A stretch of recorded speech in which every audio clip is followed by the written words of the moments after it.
ఇది కూడా అంత్యక్రియల వివాదానికి సంబంధించిన వార్తే. మార్కాపురం జిల్లా కనిగిరిలో జరిగింది. బోయపాలెం గ్రామంలో 2 రోజుల క్రితం అంజమ్మ అనే మహిళ చనిపోయింది. శ్మశానంలో అంత్యక్రియల కోసం వచ్చిన వారిని పోలీసులు అడ్డుకున్నారు. శ్మశానం భూమి వివాదంలో ఉందని పోలీసులు చెబుతున్నారు. ఈ స్థలం ఎన్నో ఏళ్లుగా శ్మశానంగానే ఉందని స్థానికులు అంటున్నారు. ఇప్పుడు ఎందుకు అభ్యంతరం అంటూ వాల్మీకి సంఘాలు ఆందోళనకు దిగాయి. పోలీసులకు ఆందోళనకారులకు మధ్య తోపులాట జరిగింది. పలువురిని అరెస్ట్ చేశారు పోలీసులు. మృతదేహాన్ని ట్రాక్టర్లో అక్కడి నుంచి తీసుకువెళ్లారు మున్సిపల్ సిబ్బంది. శ్మశానం భూమిని ఇటీవల కొంతమంది రాజకీయ నేతలు అక్రమంగా కొనుగోలు చేయడంతోనే వివాదం మొదలైంది అంటున్నారు స్థానికులు.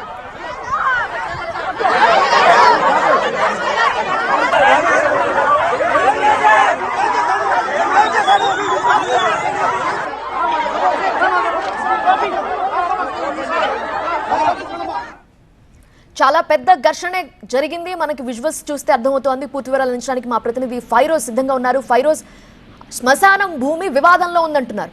మరి చనిపోయిన వారికి అంత్యక్రియలు ఎక్కడ నిర్వహించాలి? పోలీసులు ఏమంటున్నారు?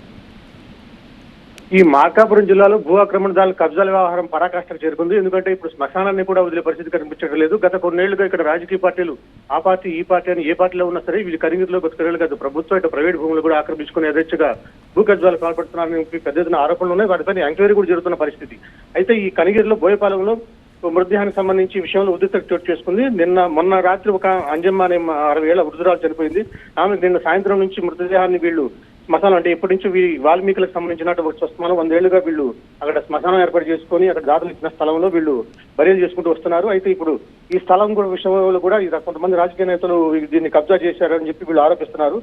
అక్కడ వాళ్ళకంటే గతంలో తమకు దాతలు ఇచ్చిన స్థలంలో వీళ్ళు పట్టాలు అలాగే వేరే కాగితాలు సృష్టించి ఇది ఈ స్థలం మాది అని చెప్పి వీళ్ళు అక్కడ పోవడానికి లేదని చెప్పి వీళ్ళు అడ్డుకుంటున్నారని చెప్తున్నారు. వాళ్ళకి పోలీసులు అట్లాగే రెవెన్యూ అధికారుల సహాయంతో మమ్మల్ని అడ్డుకున్నారని చెప్పి రాత్రి నుంచి వాళ్ళు రాత్రంతా జాగారం చేస్తూ స్థలం దగ్గరే అక్కడే కూర్చొని మృతదేహాన్ని పూడ్చిపెట్టేందుకు మాకు అనుమతి ఇవ్వాలని చెప్పి వాళ్ళు కోరుతున్నారు. అసలు అనుమతి ఇచ్చే అంశం కాదు, ఇది మా స్థలమే. అసలు దీనికి అని చెప్పి వాల్మీకి సంఘాల నేతలు కూడా రంగప్రవేశం చేసి ఇక్కడ వీళ్ళు శ్మశానంలోకి మృతదేహాన్ని తీసుకెళ్ళి ప్రయత్నించడం పోలీసులకి అలాగే ఈ ఆందోళనకారుల మధ్య తోపులాట జరిగింది. కొంతమంది అరెస్ట్ చేశారు, కొంతమంది మహిళలకు సోదాపి పడిపోయారు, గాయాలు కూడా అయినాయి. పోలీసులు ఏంటంటే బలవంతంగా ట్రాక్టర్లు మృతదేహాన్ని బయట తరలించి వేరే చోట శ్మశానంలో పూడ్చిపెట్టాలని అక్కడ పూడ్చిపెడతాం అక్కడ రెండని చెప్తున్నారు. అయితే ఇది ఇంకా కొనసాగుతూనే ఉంది. మేము అక్కడ వద్దు, ఇక్కడే మేము పూడ్చిపెడతాం, మాకు మా పూర్వీకుల మృతదేహాలు కూడా ఇక్కడే ఉన్నాయని చెప్పి వాళ్ళు చెప్తున్న పరిస్థితి. అదే అయితే లోకల్ గా ఉన్నటువంటి రాజకీయ నాయకులు కానీ వీళ్ళందరూ కూడా పోలీసులతో కుమ్మక్కై ఈ విధంగా అయితే దౌర్జన్యం చేస్తున్నారు. దీన్ని స్టేట్ వైడ్ ఇష్యూ చేస్తాం, వాల్మీకి సంఘాలకు అన్యాయం జరుగుతుందని చెప్పి వాళ్ళు ఆరోపిస్తున్న పరిస్థితి కనిపిస్తుంది. రైట్ ఫైరోజ్, గ్రామస్తులకు పోలీసులకు మధ్య పెద్ద ఘర్షణే చోటు చేసుకుంది. మనం చూస్తున్నాము, అంజమ్మ 2 రోజుల క్రితం చనిపోయింది. మంచం మీద ఆమె మృతదేహాన్ని తీసుకొచ్చారు. శ్మశాన భూమి అది, అక్కడ పూడ్చిపెట్టాలని ఖననం చేయాలని. అయితే పోలీసులు మాత్రం వాళ్ళని అడ్డుకున్నారు.